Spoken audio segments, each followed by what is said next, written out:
Halo, Assalamualaikum warahmatullahi wabarakatuh. Nah, ini ada koneksi antara trauma dan pola pengasuhan turunan intergenerational trauma. Ini yang saya bilang tadi, kalau kita nggak break the cycle, jadi trauma itu dari nenek kita turun ke bapak kita atau ibu kita, ke anak kita, ke cucu kita. Kalau nggak ada dari salah satu keluarga itu yang memutus cycle ini, siklus ini, trauma ini akan terus gitu. Ternyata ada penelitiannya, nanti saya tunjukkan ya. Penyakit akibat childhood trauma, ya, itu autoimun ini ya. Lupus, rheumatoid arthritis, Crohn disease. Crohn disease ini yang katanya kalau nggak salah saya baca itu di buku itu, pokoknya dia makan keluar, jadi akhirnya cepat kurus gitu. Kanker, nah saya mendalik terutama kanker apa, uh, breast cancer and prostate. Kemudian MS, multiple sclerosis, fibromyalgia, irritable bowel syndrome. Oh, mungkin yang ini Crohn sama ini mungkin ada miripnya. Saya kurang tahu. Maaf, saya bukan dokter umum ya. Jadi yang tahu silakan inilah pahami sendirilah gitu.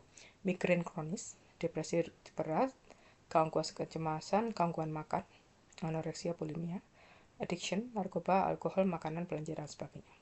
Bulimia ini seperti ini loh. Princess Diane yang meninggal itu katanya dia gitu, jadi habis makan di apa, dibuka perutnya biar dia muntah gitu bulimia, karena dia merasa ini apa, tidak diterima orang banyak kalau dia tidak cantik, tidak kurus gitu. Jadi karena stres emosi yang ditekan tanpa pernah terus diselesaikan, itu akan mengganggu sistem imun, sistem hormonal, dan sistem saraf. Akhirnya tubuh meledak dalam bentuk penyakit. Jadi inilah, saya bersyukur cuma imun saja yang ini. Jadi saya sekarang santai. Jangan sampai saya kena penyakit seperti ini. Allah seperti ngingetin saya. Allah memproteksi saya bersyukur. Makanya kalau ada orang bilang, oh kamu sakit, disalahkan, ya sudah salahkan saya. Mungkin Allah kepingin saya istirahat. Saya selama ini ngurusi semua. Sekarang saya sudah bilang, saya nggak bisa lagi. Maaf kalau saya nggak bisa, nggak bisa. Kalau dulu jangan tanya. Ada orang minta sesuatu, saya usahakan 10 kali lipat. Karena saya merasa bisa jadi besok saya mati, saya nggak bisa bantu dong gitu. Dulu saya udah keras, tapi sekarang saya tahu limit saya. Allah juga yang ngasih rezeki, orang itu bukan saya. Jadi ya sudah, saya nggak bisa, maaf, udah gitu, lebih santai sekarang. Kemudian ini apa itu intergenerational trauma? Ini trauma yang diwariskan dari satu generasi ke generasi berikutnya, bukan hanya lewat genetik seperti saya cerita tadi, tapi lewat pengasuhan, dinamika keluarga, cara berhubungan, dan emosi. Jadi, misalnya anak yang pernah mengalami pelecehan, pengabaian, kekerasan, atau ketakutan ekstrim, mungkin nggak sepenuhnya sadar bagaimana luka itu mempengaruhi cara mereka membesarkan anak-anak mereka. Ini benar. Jadi, pola traumatis diulang tanpa disadari. Anak-anak belajar mengabaikan perasaan mereka, hidup dalam ketakutan, atau merasa harus selalu menjadi baik agar diterima. Kemudian ketika tumbuh dewasa, dia punya luka yang sama, kemudian menurunkan lagi ke generasi berikutnya. Makanya banyak kan pecandu yang kalau kita punya anak, anaknya juga jadi pecandu juga. Itu juga karena genetik, karena kalau ibunya pecandu narkoba, ketika hamil, anaknya otomatis makan kan dari apa, hari-hari itu. Akhirnya anak itu jadi kecanduan juga. Atau dia smoker, rokok itu. Biasanya gitu. Itu dari secara fisik ya, genetik dan fisik ya. Tapi ada yang lebih dari itu, trauma itu bisa secara emosional juga. Ini contohnya, ada penelitian, ini adalah penelitian intergenerational trauma. Jadi mereka ini di City of Hama, jadi ada di Syria, di Syrian regime ya. Jadi mereka tuh dari neneknya ke ibunya ke anaknya. Gara-gara kok di sana tuh banyak peperangan. Ternyata dilihat ya, ini contohnya short term effect of trauma itu, efek trauma jangka pendek itu headache, change in appetite or sleep. Jadi kepala pusing, ya, sakit kepala, nggak kepingin makan atau tidur, susah berubah lah ya. Kemudian takut dan anxiety, cemas, concentration troubles are just a few, just difficult untuk concentrate ya, fokus ya.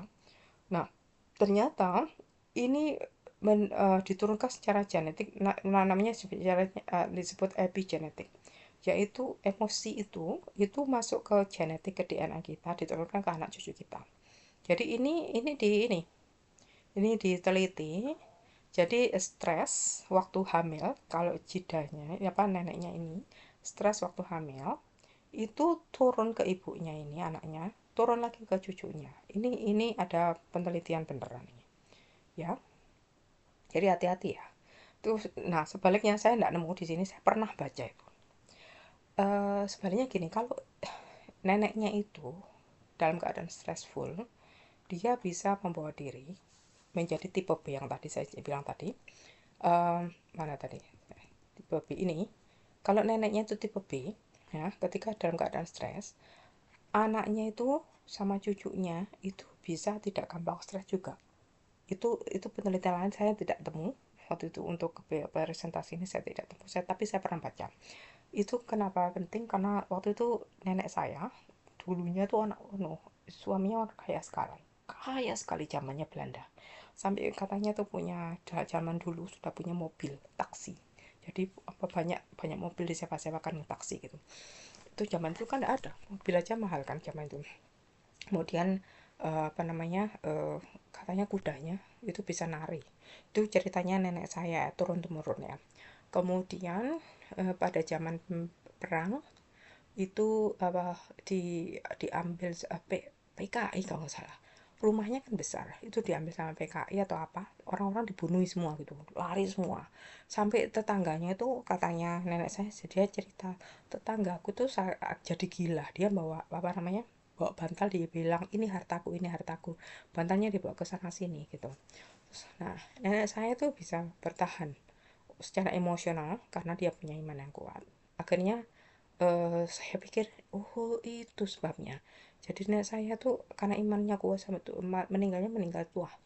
Nah tetangga-tetangganya meninggalnya muda. Nah saya pernah baca buku ini, maaf, sebetulnya masih baca, belum selesai bukunya ini, Viktor Frankl. um, I think judulnya Man Searching for Meaning.